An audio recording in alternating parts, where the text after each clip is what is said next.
Hello everybody, you have tuned in to Eric Jose on Making a Murderer on YouTube. I cover virtually any aspect of making a murderer. I go over the evidence, the documents, the photos. So if you like, stay tuned, and in the future I'll have many more videos besides the one you're about to see. Hello everybody, how are you today? Got another call from Mr. Capaldi today. We talk a little bit about Captain Crunch and whether or not he's British. And I say he is. I mean, look at him. Look at him, people. What do you think? He looks British, right? I mean, anyway. So we talk a little bit about that, and then we talk about, you know, Brendan and some of the aspects of the case and stuff like that. So, anyways, but be sure to let Paul know that Captain Crunch looks decidedly British. Totally. Alrighty then. So, what is it you're burning to talk about? Shift your head slightly. There's something behind you that looks like it's from the TARDIS. Yeah. Oh, yes. Oh, I've seen that before. That's my new decoration. What's it called? What's it called? The AC unit? No, it's something like that. That's not what it's called in the TARDIS. But and all the tubes and everything. Yeah, it looks a bit TARDIS-like. Yeah, there certainly is. Yeah. I mean, I think the TARDIS has a kind of a steampunk kind of motif to it. It's got a lot of, you know, hoses and pipes and things, you know, like what the steam era would have, you know, had, you know. So it's kind of the whole idea. So I thought hoses and stuff, and particularly blue hose because it's a cooling unit, you know. So I was, you know, having a little fun with it. But yeah, I think it looks cool. and of course, your name is Eric Jose. Jose, yeah, all right. Funny guy.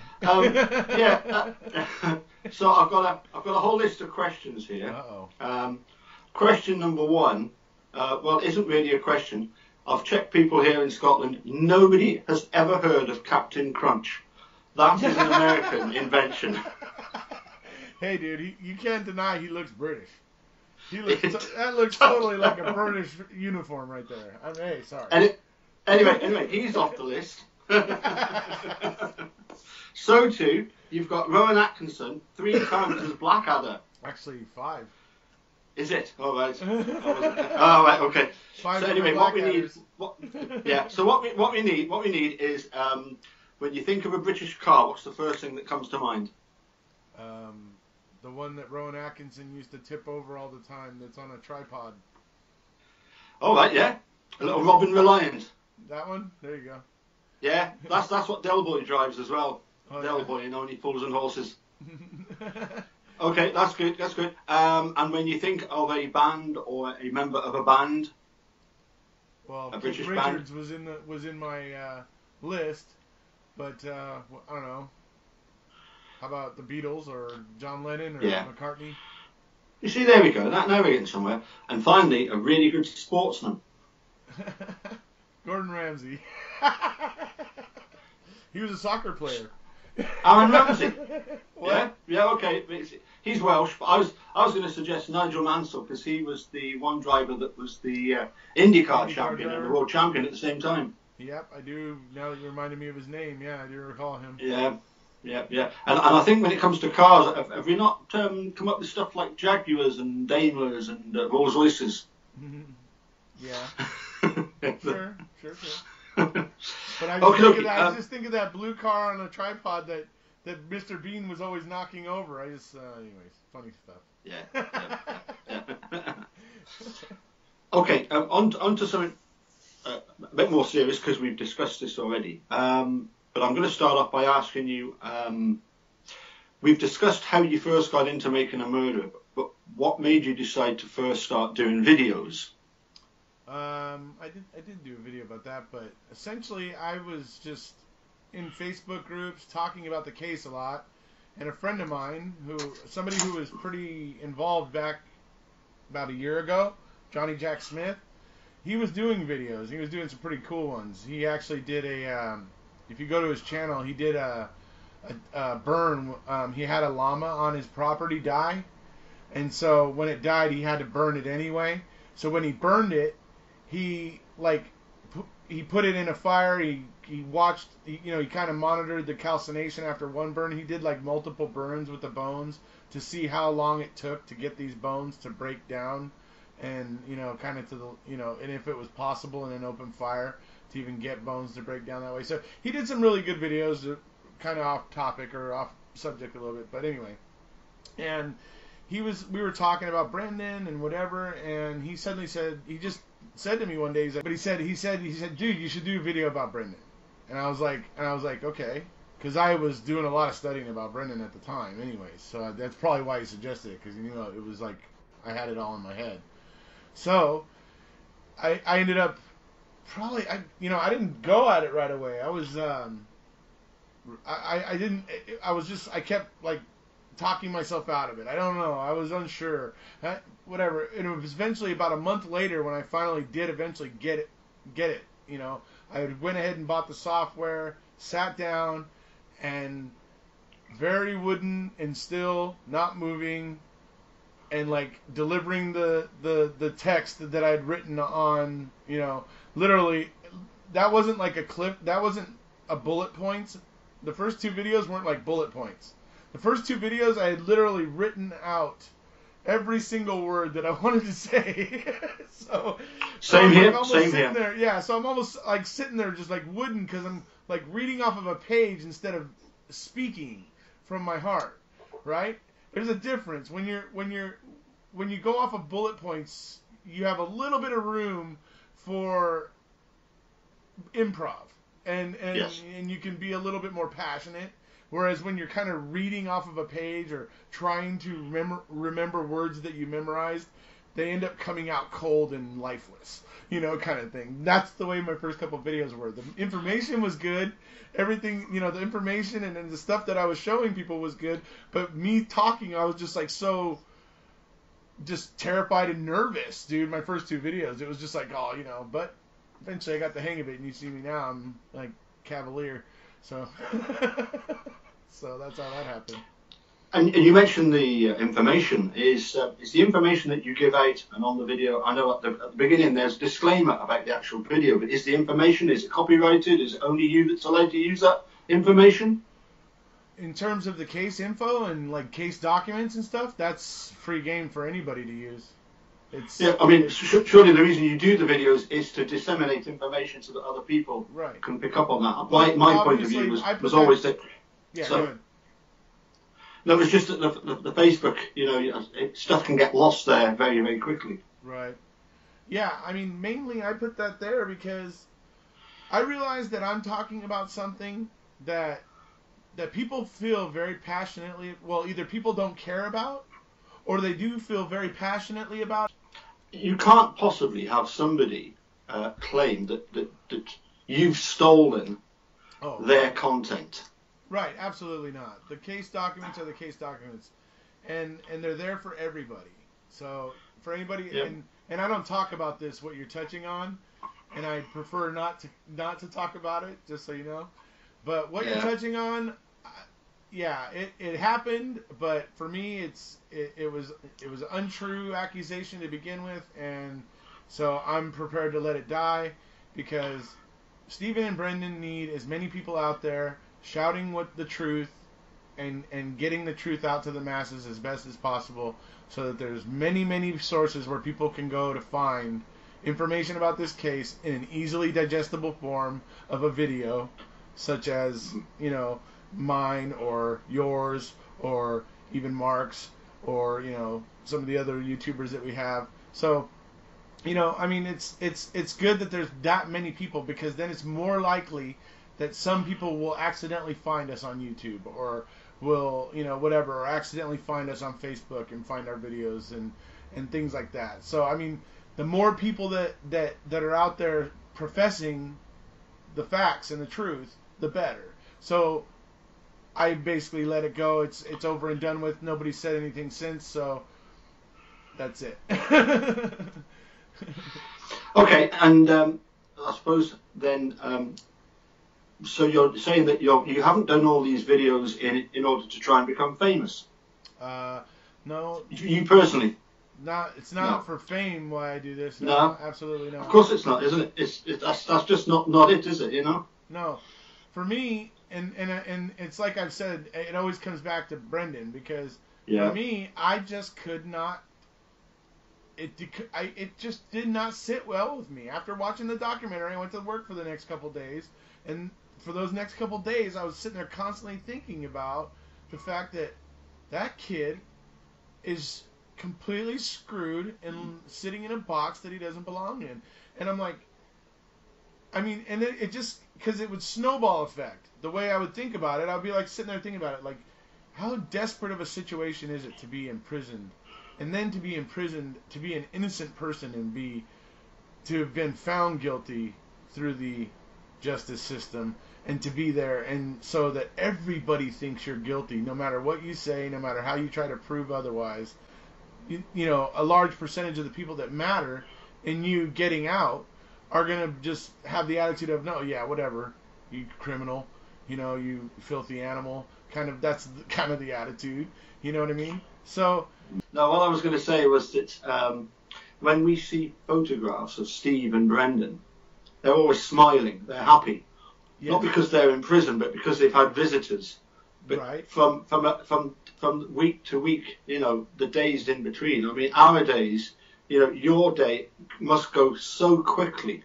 I know my day does. You know, my day is just gone. You know, I wake up in the morning and then it's you know, the day's finished. But for Steve and Brendan, their day must be such a long day, you know. Sure. And like you know, watching, particularly like being innocent. Watching a pot of water boil, you know. Yeah. It's like sitting there watching it boil. It's like it takes forever, but you walk away from it and not think about it for a minute, and suddenly, boom, it's boiling.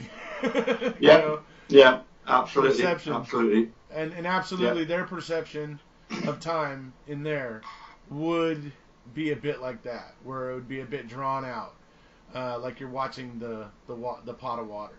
I could certainly say that, that's certainly the case. You know, it would be dreadful, to be perfectly honest. You know, and making it getting back to what I was saying, making it all the more worse that I was there, you know, looking at this situation for a couple of days, going, he doesn't belong there. That's pretty screwed. What would anybody do? What would you do?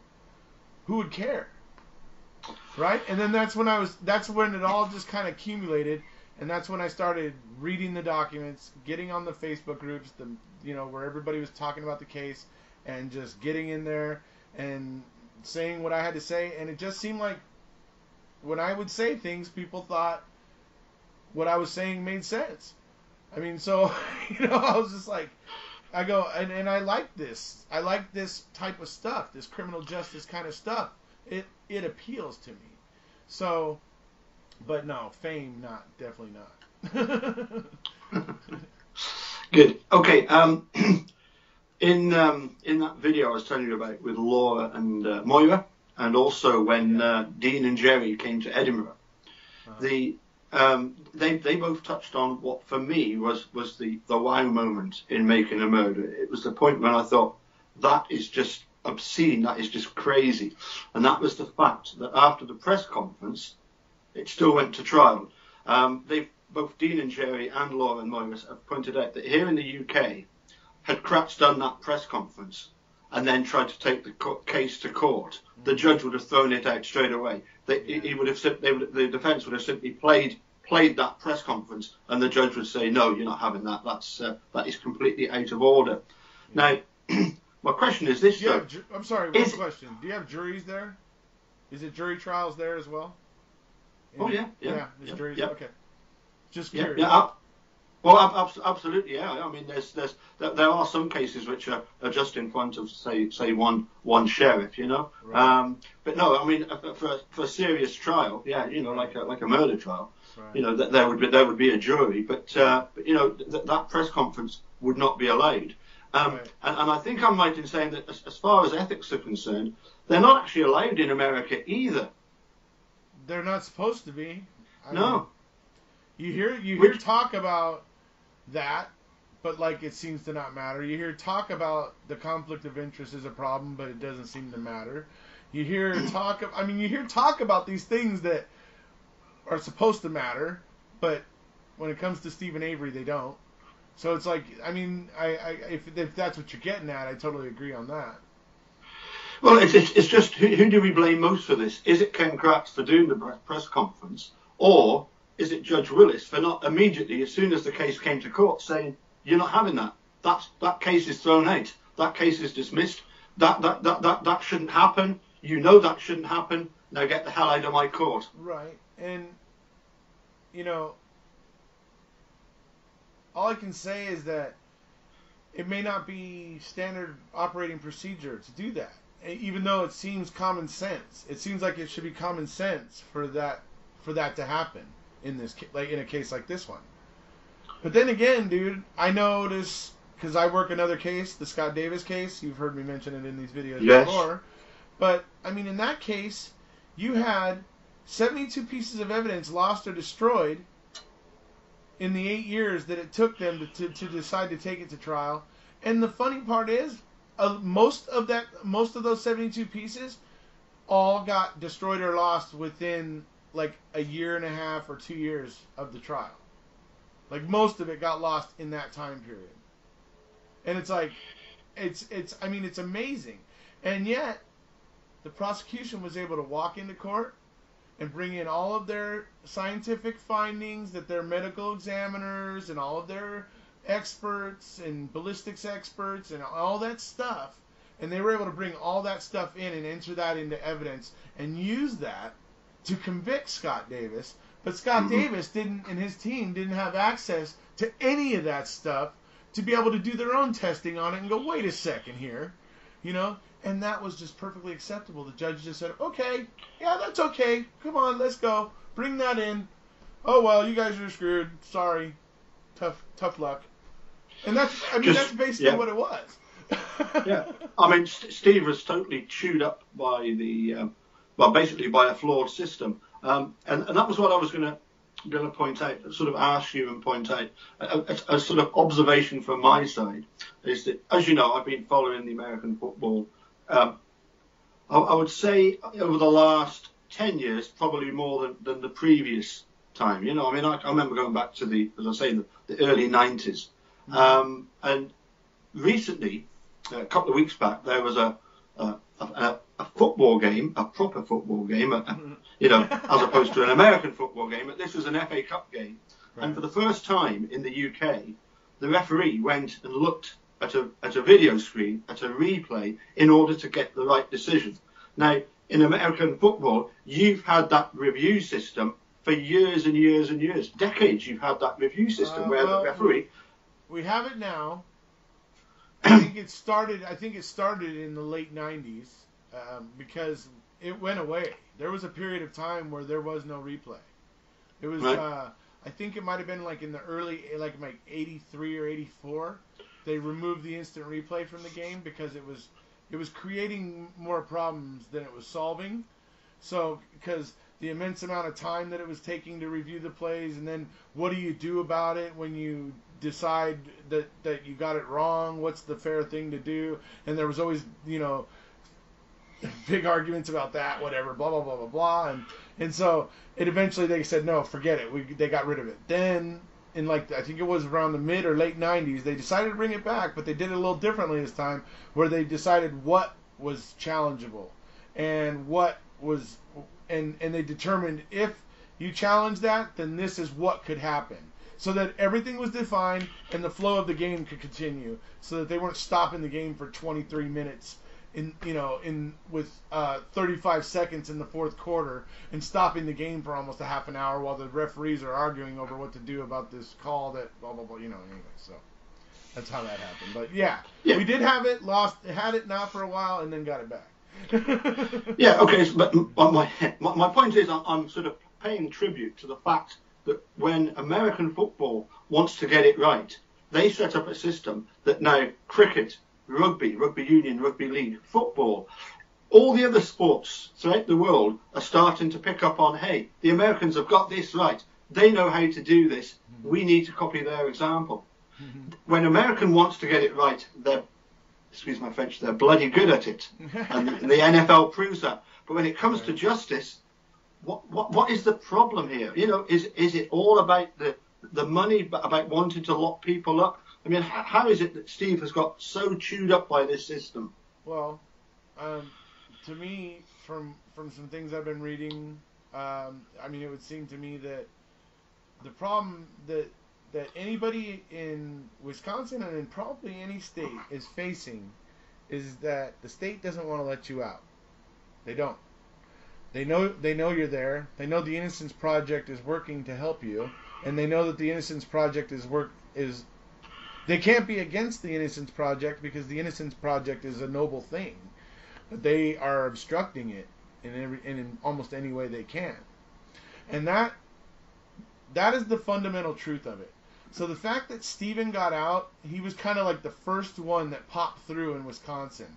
And so when he popped through and got out, the problem it created when he wasn't going to be satisfied with I think they offered him a settlement of like, I think it was $12,000 for like compensation for the time that he spent in prison that he shouldn't have, and that was like the standard thing. It was like what the state had decided was just back in like 18 something or other, 1878 or something like that, ridiculously long amount of time ago, and so it was a ridiculous amount. And of course Stephen said no, I'm not. That's not even close to making me feel whole again, basically, right? And that created the problem. Now they knew that these guys were going to be coming out of there. They're going to get exonerated. These innocent guys were going to get exonerated and come out, scoff at the settlement being offered by the state, and then they're all going to end up going and getting lawyers and suing the state. And so it became a financial problem. And it's a financial problem. That's what it is. And Stephen was like the poster child. And what happened to Stephen effectively made it possible for the Wisconsin DOJ to do what they did.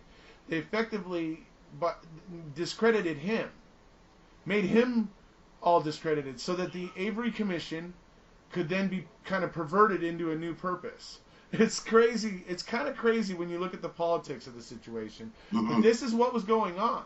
There was potentially, after Stephen got out, there was potentially 900 and something guys in prison that were claiming they were innocent and they wanted to have they were hopping to have their DNA evidence in their case tested to see if they could somehow prove their innocence. And there was a bunch of, now, are all 900 and something or other going to be found innocent and get out? No, of course not. Some of them might actually be guilty, but they're just, taking a shot, right? Hoping, right? But there's going to be a percentage, probably a fairly large percentage, I'm sure the Innocence Project has gotten good at sifting out, the insincere ones. I would imagine they've gotten pretty good at that. But anyways, you've got, let's say it's not 900, let's say it's going to be 400. Well, that's 400 guys getting out of prison, all not happy with the measly settlement being offered to them, who are going to go for more money. So that was the problem, and they needed to stop that. So what they did was they took the Avery Commission, after discrediting Stephen, took that commission and made it into a thing where they spin it as, we're going to stop this from happening in the future. We're going to do everything we can now to make sure it doesn't happen in the future, and we're going to prevent this from ever happening again, which is a complete crock of crap, because they have not done anything like that. So, but they sold this line of crap, and it worked. And everybody believes that Stephen's a guilty piece of crap. They don't need to look at the evidence. They saw everything they needed to see in the media at the time, which was far more slanted than the documentary that the the prosecution wants to note. But anyways, that's craziness. But anyway. You raised an interesting point there about the journalists at the time. I think a few were trying to be impartial, but it was something that, again, Laura and Moira made the point that when they were there, they weren't trying to get a headline every day out of the case, and this is what sort of endeared them to certainly the Avery family, and they were allowed to, to come in and interview them, and also interview, Dean and Jerry, was the fact that they were there for a genuine reason. They weren't there just to get their headline for that evening. But no, that's interesting, because I've been a little bit in my own mind critical of Glyn and Kelly for actually allowing Steve to go back to Manitowoc. But of course, if he's the first one that's ever been released, they didn't think for one moment that their client was going to be, framed again. I mean, I've always heard the same thing. Like, just growing up, like, you would hear people say things like, if you try to sue the police department, you better expect trouble, or that sort of thing. So, I mean, it's not really a far out concept. It's just that gets a little bit far out when it's like murder, and yes. we're dealing with a dead young lady, and that's where it kind of gets, the proportions get kind of jumped up. So, but yeah, I mean, yeah. Yeah, just one other thing then, because it's something that I have had close-hand experience of, and that was in conversations with Robert Herman. He often sort of came across as saying, well, I'm going to paraphrase, and maybe this isn't his exact words, but along the lines of, he has to, because he's the head of the department, has to believe in the integrity of the investigation. He can't go out and say, Andy Colburn, why did you plant evidence? There has to be a process. And I'm not too sure how, what I'm saying is, I think at times what Robert was saying was that he's sort of in the dark about this. He can only say that the sort of public line of, I believe in the integrity of the investigation. Yeah. But I'm definitely the opinion that because of the system, it only took, that one decision, have we got Stephen Avery in custody, and that was enough to set the ball rolling. Yeah, right. But as I say, whether Herman, what he knows about the case, I don't know. A couple of strange things that he said to me were the fact that he once asked me, blatantly came out and asked me, have they tested the car yet? And I said, well, no, not as far as I'm aware of it. I said, Kathleen Zellner's got an identical car that she's done or doing experiments on, but she's never actually tested the car. And the other thing was that, as I say, when I pressurized him and said, you're the head of the department, you could be the one that they're going to turn on as the scapegoat. Yeah. You could find yourself being framed. Yeah. And that's when he turned around and said, once there's stuff coming out, testing of evidence that makes Manitowoc look bad, then he's going to make that phone call to Kathleen Zellner. Well, that'd be interesting. I mean, there's some interesting stuff coming out, Paul. I mean, when you look at what's already coming out, I mean, you're already looking at some serious business.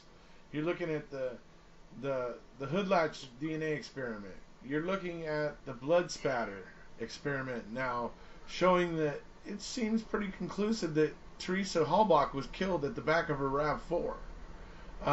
You got it just, so many things that she's pointing out. You got the skull fragments. They're saying that that beveling could have been created by a large hammer, which it looks like is what made the spatter on the interior of the RAV4 tailgate. So, I mean, these things are telling a story, and that story is, the prosecution story is a crock of crap. That's what it's telling. And so, I mean, is he like standing on that pedestal, or that small island like the Guilters, where it's like, well, unless they get actual DNA that proves blah blah blah blah blah, then it's just a technicality. Well, he could be doing that, but the fact of the matter is that as Morte, and I'm sure she's going to have more, I'm sure there's going to be other things, coming up because she's already found that.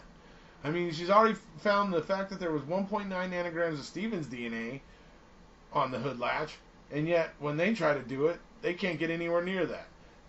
They look at that blood spatter on the back in the interior of the RAV4 tailgate. The expert for the prosecution tried to say that it was contact blood stains from when Teresa's hair impacted against that doorway while they were, putting her in the back of the RAV4, right? So they did experiments trying to recreate that the way that the prosecution's expert suggested. Nothing like that at all. Could not get it to happen in any way, shape, or form. Then when they went and did, where they knelt down by the driver's side, rear corner basically on the driver's side there, and had a hammer and were using it like this, they were getting blood drops that were looking exactly like what was in the picture of the interior of the RAV4 tailgate in the pictures. So that's telling you right there that something happened, and she was killed at the back of her RAV4, wherever that was. And that's the thing. Mm. So I mean that's being proven here. That's being shown. I mean, I know that Mr. Palahniuk, Dr. Palahniuk, wants those skull fragments. He saw something in the radio spectrography that was taken back in 2005 of those skull fragments. He sees something there that he is chomping at the bit to get those things over at the microtrace where he can really, really take a look at those things. So that tells me if he sees something that's making him want to call for that evidence that strongly, I think he's probably gonna find out he's right. Whatever it is he's thinking. So, I mean, what was it? Sorry, what was interesting for me, and at the time, I didn't quite realise how significant this is, but for Steve to be actively bleeding and to leave his drops of blood in the front of the car, and for all this blood to be in the back of the car, something that Kathleen Zellner pointed out is that it's the first time that her experts have ever seen a situation where there's two clearly defined areas where there's blood and there's no mix whatsoever. Right. If Steve has handled, a dead bleeding body, thrown it into the back of the truck, and then deposited blood on the inside of the car, there would be a mix of blood. Right. There would be, and if he was actively bleeding, there would be a mix of blood in the back of the car. There would also be, when he, for example, when he's driven the car and opened the door and opened the bonnet, there would be blood. His blood, if he was actively when bleeding. He smeared the CD case, right? If he supposedly smeared that CD case, well, Teresa's blood would have been all over his hands too. So there should have been a mixture, not just Stephen's there. So certainly. I mean, that's actually a very excellent point. I mean, there certainly should be both. They should both be present. I mean, if they're handling, how many times they shoot her? 11 times. Yeah, there'd be a hell of a lot of blood. There'd be a hell of a lot of blood. It would be all over him. He would have sat down in that seat, and her blood would have been all over that seat. It would have been all over him. I mean, where is it? I mean, 11 shots. I mean, you're handling a human body, which when a human body is not living, it is extremely difficult to pick a limp body up. It's easier when somebody's helping you a little bit because they're actually alive, and so they're actually helping you kind of a little bit, but it's a whole different thing when somebody's actually just limp and you try to pick up that much weight and the awkwardness and of how the body bends while you're trying to pick you up, and it's very, very, very difficult to do. So he would have ended up with it all over him. So how it didn't get anywhere else is a miracle. Well, listen, pal, I'm going to let you go because I've had a message come through on my video here to say, coffee, please, from her ladyship upstairs. Oh, okay. And, all right, buddy. And, I'll speak to you again soon. Okay, it's been fun, buddy. Excellent. And I did, by the way, invest my money wisely on my winnings. Right. I was ordered to go and get 2 toothbrushes, which is going to be very handy because keep my teeth in check. The last time I went to the dentist, it cost me 50 quid for 2 fillings. So I've invested my money wisely. It was only 2-1. So what was the odds on Philadelphia? It was 17 to 10. I got a profit of £8.50. Okay. It was 17 to 10. Yeah. What was the odds on the Patriots? I didn't know. I wasn't interested. That's your team. I'm not allowed to go for them. That's your team. Right.